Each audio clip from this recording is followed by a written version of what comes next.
I want to start with a drawing. It's the one I made when I was 6. A flying cat, sun with sunglasses, the sky was literally upside down and the moon was on the grass. And finally, a starfish house. I didn't make it because it was practical. I didn't care about whether it was good or if it was realistic. I made it with the kind of joy that doesn't ask for permission. Now fast forward, we grow up. We learn to meet deadlines, sit still and do the right thing. But in the process, we lose something. Not because we stopped dreaming, but because we started filtering everything through rules, logic, and performance. And if you've ever felt like life was just moving past you and not through you, this is why. We don't need more time to feel alive. We need to feel alive in the time that we already have. And the science, it backs this up. NASA ran a creativity test on 1,600 kids, and they gave them a paperclip, everyday object, and told them to come up with as many uses for it as possible.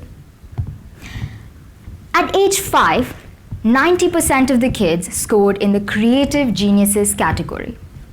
At age 10, 30%. At age 12, 12%.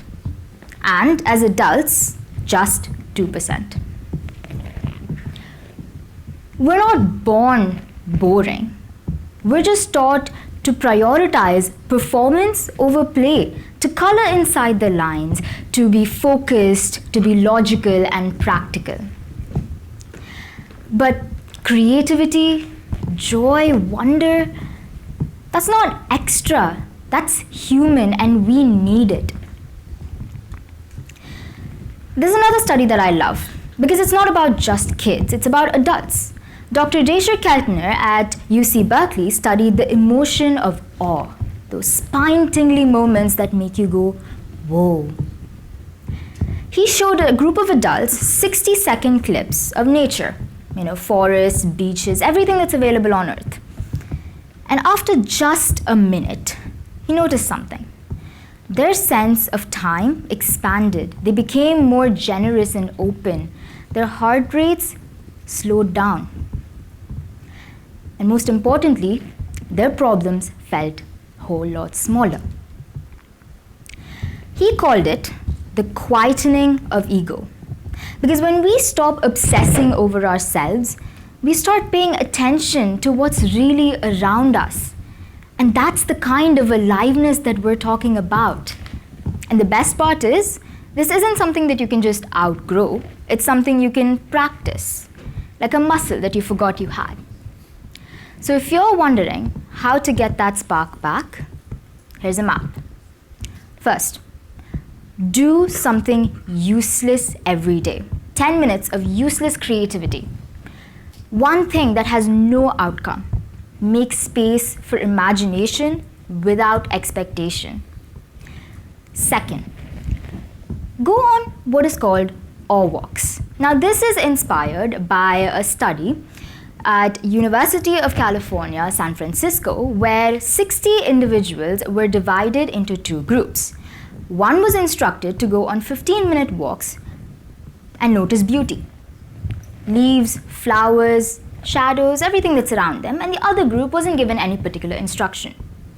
The participants that engaged on awe walks recorded a daily increase in their prosocial positive emotions while a daily decrease in their daily stress. So make it a point to go on awe walks every day. 15 minutes with one objective to just notice beauty. No phones, no multitasking, just presence. Keep a curiosity journal. Write down one thing a day that makes you pause. It could be a question, something you noticed, or something you loved and forgot about. Doing this wires your brain into paying attention to the parts of you that still wonder. Do something ridiculous. with a friend, rewatch a childhood cartoon, build pillow forts, or draw someone else a picture of sun wearing sunglasses. It seems silly, but that's the point. It opens you up. And remember, joy multiplies when it's shared. Unlearn one rule a month. Seriously, pick one rule that you follow out of habit. Like, I can't wear bright colors, or I have to be productive to feel worthy, and break it gently and watch what happens. When I found that drawing again, I laughed. Not because it was impressive, obviously, but because it reminded me I didn't have to earn joy back then. I just was it. And that version of me, she was kind of a genius. So now I let her visit when I need creativity, courage, or just a reminder that life isn't about perfect timing.